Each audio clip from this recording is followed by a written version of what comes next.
Good morning mga kabarangay. Alam nyo, nag-upload ako ng video tungkol sa bigas na nabili kong halagang 21 pesos. Ang dami kasi nag-comment. Ang sabi nila, election lang kasi kaya naglabas ng ganyang kamurang bigas.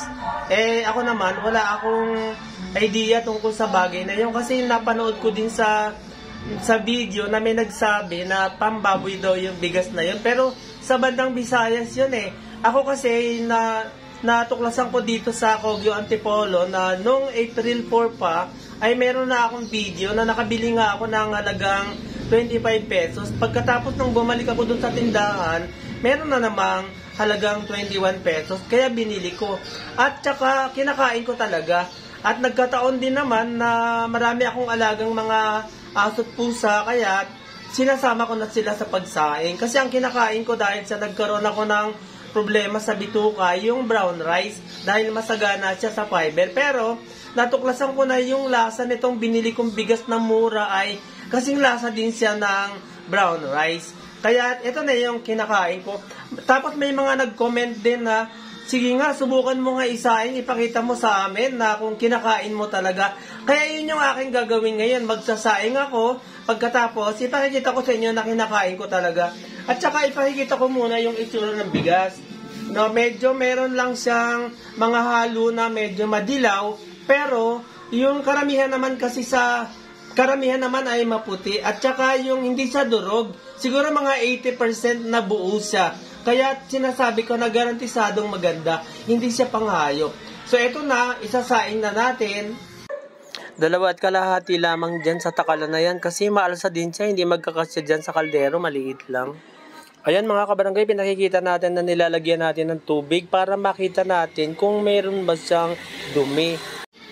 Ayan po mga kabarangay, nakikita niyo sa unang paglagay ko pa lamang ng tubig, wala naman tayong nakikita na marumi ang bigas na to. Ayan wala Yan. So ibig sabihin, garantisado siyang ligtas kainin dahil wala nga dumi wala. Isasahod ko pa yung tubig para makita natin talaga na malinis siya. Ayan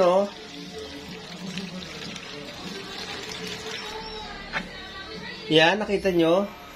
Tapos, huhugasan pa natin ulit. Pero wala talaga wala talaga akong makita na malinis talaga. So, hindi kailangan hugasan ng hugasan kasi unang-una, wala naman siyang masamang amoy.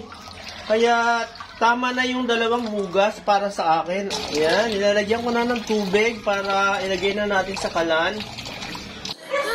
Ingan ng mga aso ko kasi alam nila kakain na rin sila maya-maya. Ayan mga kabarangay, kumukulo na. Wala naman siyang masamang amoy. Kasi nga, ilang beses ko na nasubukan yan. Pinakikita ko lamang sa inyo.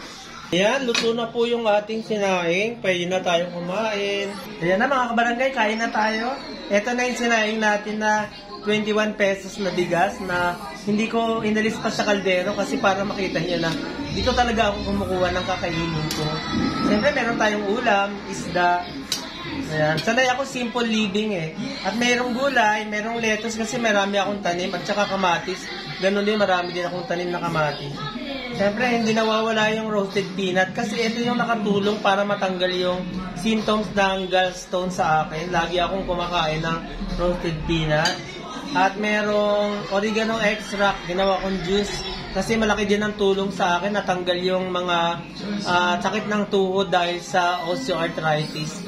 At siyempre, meron tayong fruits, banana, ayan. Siyempre, higit sa lahat, bago tayo kumain, pasalamat tayo. Amang Diyos, maraming salamat po sa iyong biyaya, na napakasagana, galing lahat sa iyo.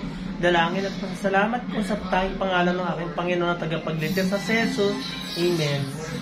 Ayan, kain na tayo.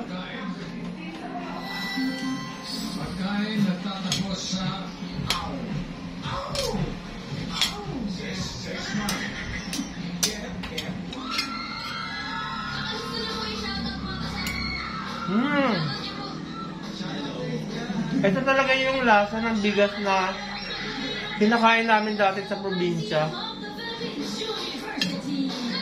Ang tawag ng nanay ko, bahay.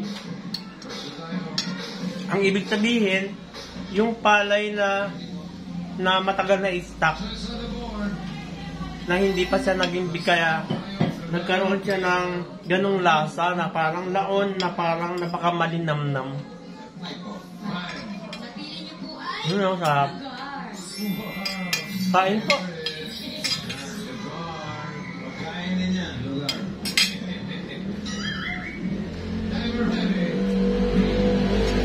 Thank you for watching.